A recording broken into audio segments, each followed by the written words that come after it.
I walked into that courtroom with everyone expecting me to sign away my marriage.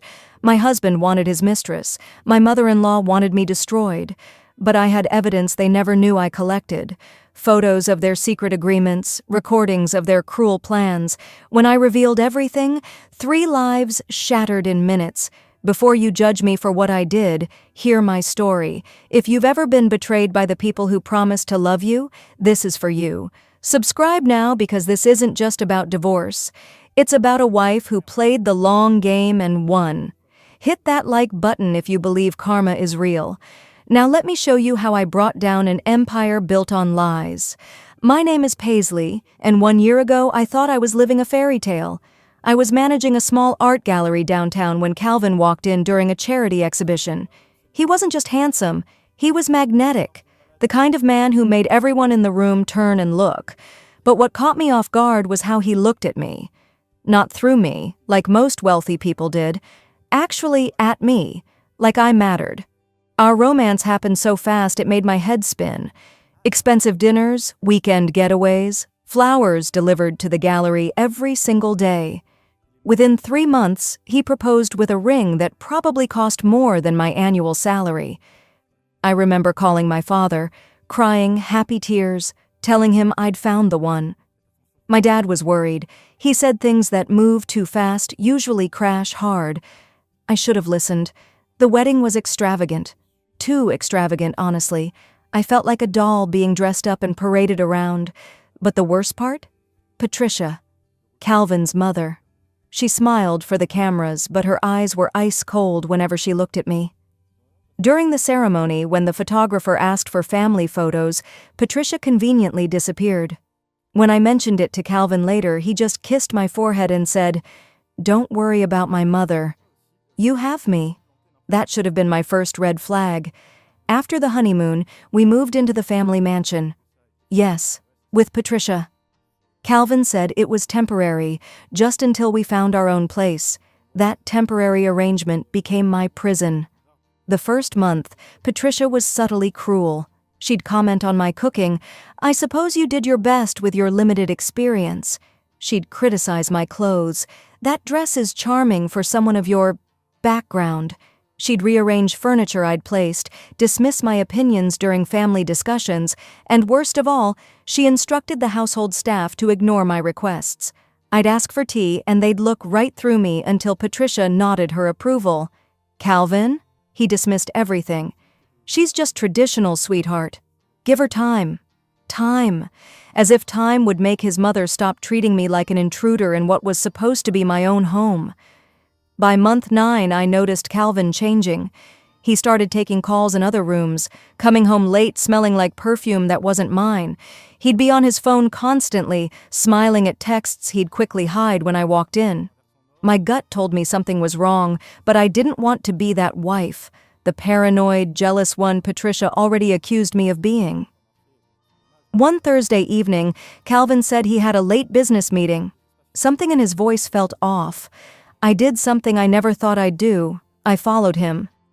I watched him pull up to an expensive restaurant downtown, and my heart sank when a woman approached his car.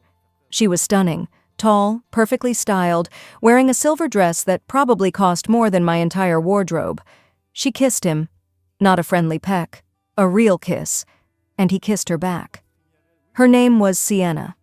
I found that out later. That night I sat in my car crying until my eyes swelled shut. But somewhere between the tears and the heartbreak, something shifted inside me. I wasn't going to fall apart. I was going to watch. I was going to learn. I was going to document everything. The real shock came 2 weeks later. I was following Patricia. Yes, I'd started following her too, when I saw her meet someone at a luxury hotel downtown. My breath caught when I realized who it was. Sienna. Calvin's mistress was having coffee with my mother-in-law, and they were laughing together like old friends.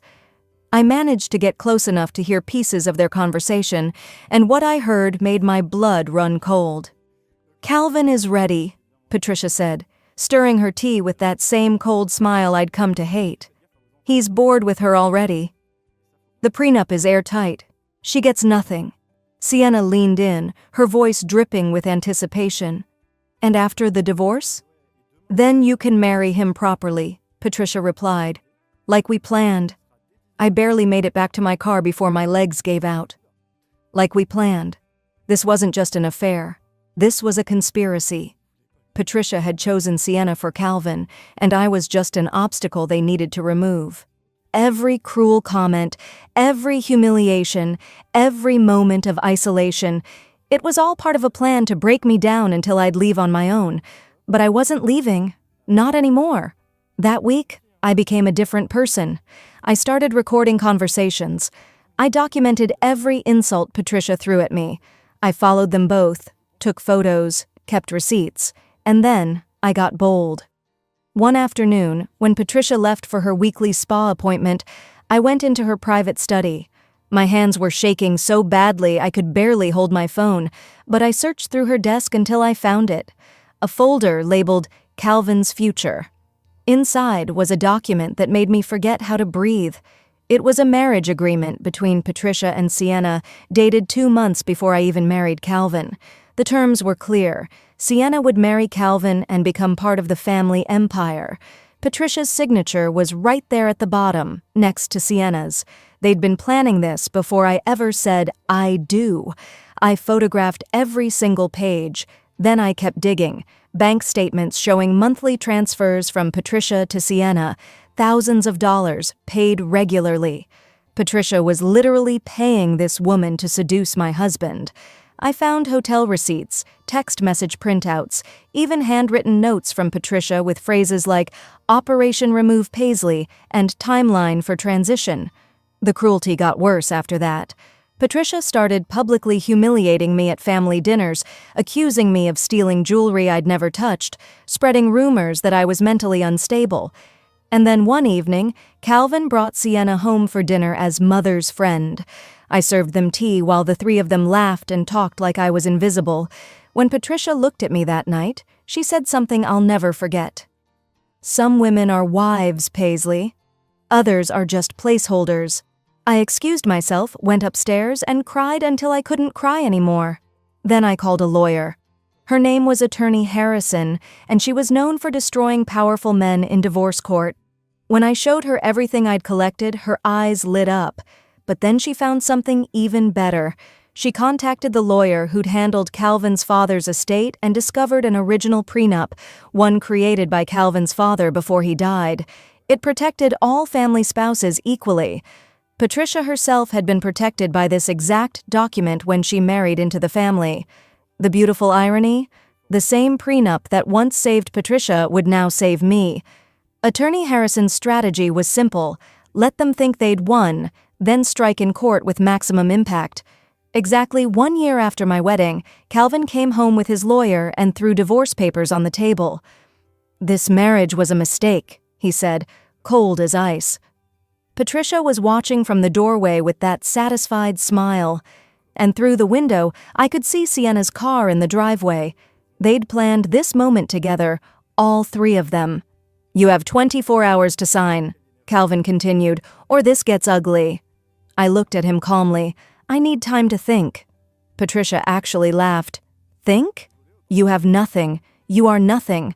I didn't respond. I just walked upstairs, called Attorney Harrison, and said 3 words. Let's destroy them. The next 2 weeks were hell. Calvin's PR team launched a campaign painting me as a gold digger, mentally unstable and abusive toward poor Patricia. Photos of Calvin and Sienna appeared in every magazine with headlines like, Billionaire finally free from toxic marriage. My own family received threatening calls. My father begged me to just sign and move on, to save myself the public humiliation. But I told him the same thing I kept telling myself. Not yet, Papa. Trust me. The day of the court hearing arrived. Outside the courthouse, there were photographers everywhere. Calvin showed up with a team of 5 expensive lawyers. Sienna arrived separately, wearing a designer outfit that Patricia's money definitely paid for. Then Patricia herself arrived, radiating confidence. And finally, me. I wore a simple red dress, carried 1 folder, and walked in alone. The courtroom was packed. Judge Bennett, a sharp-eyed woman in her 50s, presided. Calvin's lead lawyer stood up first, presenting their prenup with dramatic flair. Your Honor, Mrs. Paisley signed this agreement fully aware that she would leave the marriage with nothing. The marriage lasted only 1 year. She contributed nothing to the family assets. Mr. Calvin simply wishes to move on with his life. Judge Bennett turned to Attorney Harrison. Response?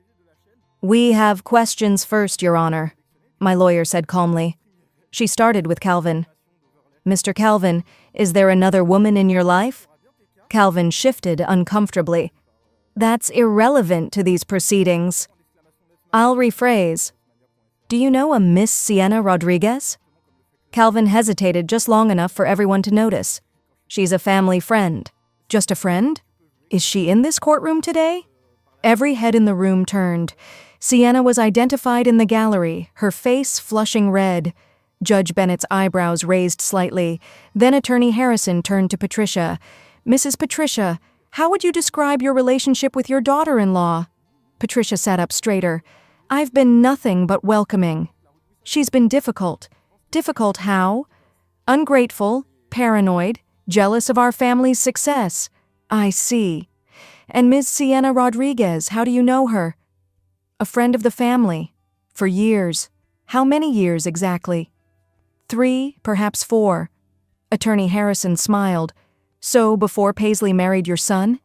Patricia realized she'd walked into a trap. Yes, but that's… Judge Bennett interrupted. Let's cut to the point. Mrs. Paisley, are you ready to sign the divorce papers and end this? The entire courtroom went silent. Calvin smirked. Patricia leaned forward. Sienna held her breath. I stood up slowly. Your Honor, I said, my voice steady despite my racing heart. Before I answer, there's something the court should see. I placed my folder on the judge's desk. Calvin's lawyer jumped up. Objection! We weren't informed of any additional evidence. I'll decide what's relevant. Judge Bennett cut him off. What is this, Mrs. Paisley? 2 documents, Your Honor. Attorney Harrison explained the first one, the original family prenup created by Calvin's father, the one that protected all spouses equally, the one Patricia herself had benefited from, the one that was never legally voided and superseded the prenup I'd signed. Judge Bennett examined it carefully. This appears legitimate and predates your marriage agreement. Calvin's lawyers were frantically flipping through papers. Patricia's face had gone completely white. Calvin looked confused. What is she talking about? Then I presented the second document. Your Honor, these are photographs of a marriage agreement between Patricia and Ms. Sienna Rodriguez dated 2 months before my wedding. I spread the photos across the table, along with bank transfers from Patricia to Sienna, text messages between them planning the affair, and audio recordings of their conversations. I nodded to Attorney Harrison, who played a recording. Patricia's voice filled the courtroom. Once she's gone, you'll marry Calvin. Everything we planned. Sienna's voice responded, what if she doesn't give up? Patricia again. Then we destroy her reputation until she has no choice. The courtroom erupted. Judge Bennett slammed her gavel. Silence! Calvin stood up, his face a mixture of shock and rage. Mother, what is this? Patricia couldn't speak. She just sat there, frozen. Sienna tried to leave, but the bailiff stopped her. Judge Bennett's voice was ice. Mr. Calvin, did you know about this agreement? Calvin looked genuinely devastated. No! Mother, but we weren't done. Attorney Harrison presented more evidence. Photos of family jewelry on Sienna, gifts from Patricia, hotel receipts for their secret meetings, witness statements from household staff about the abuse I'd endured, medical records showing my stress-induced illness from the constant psychological torture, and finally, Patricia's own handwritten notes with the header, Operation Remove Paisley. Patricia broke. I only wanted what's best for Calvin. Judge Bennett's expression was pure steel. By fraud and conspiracy? Sienna started crying.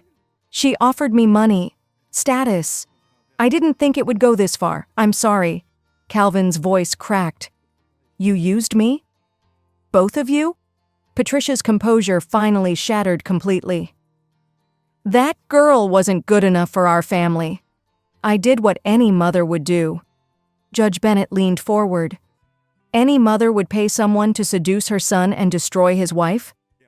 Mrs. Patricia, I've seen many things in this courtroom, but this is beyond comprehension. The verdict came swiftly.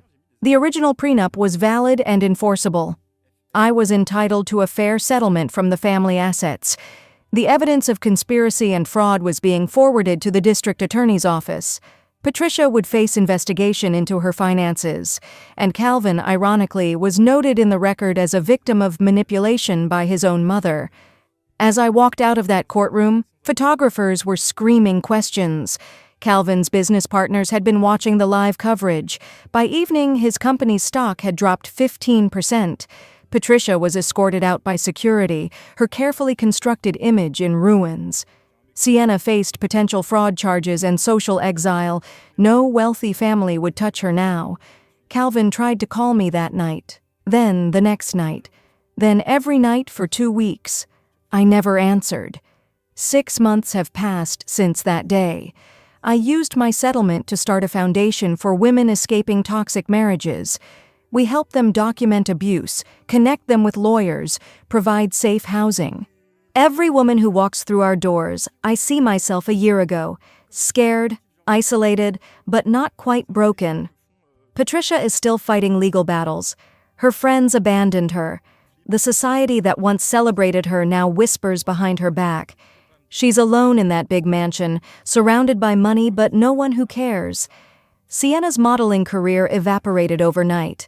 No brand wants to be associated with the mistress who conspired with the mother-in-law. Last I heard, she'd left the country.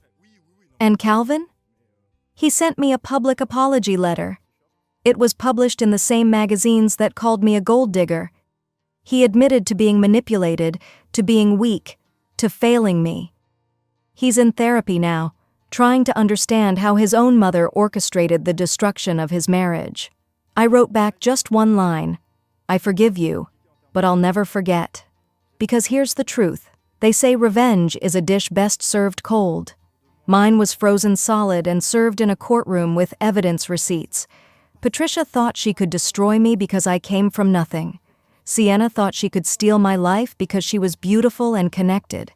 Calvin thought I was too weak to fight back. They all forgot one thing. The quietest person in the room is often the smartest. While they were busy humiliating me, I was busy collecting evidence. While they were celebrating their clever plan, I was building an airtight case. While they thought I was broken, I was sharpening my sword. I didn't just win a divorce. I exposed a conspiracy. I saved a man from his own family's toxic manipulation. And I showed the world that cruelty, no matter how carefully planned, always comes back around. So if this story gave you chills, smash that subscribe button. Hit the like if you believe in standing up for yourself, no matter how powerful your opponents seem. Comment below and tell me, have you ever had to gather evidence against someone who underestimated you? I want to hear your stories. I read every single comment. And remember, never let anyone make you feel small. Document everything. Trust your instincts. Stay silent while you build your case.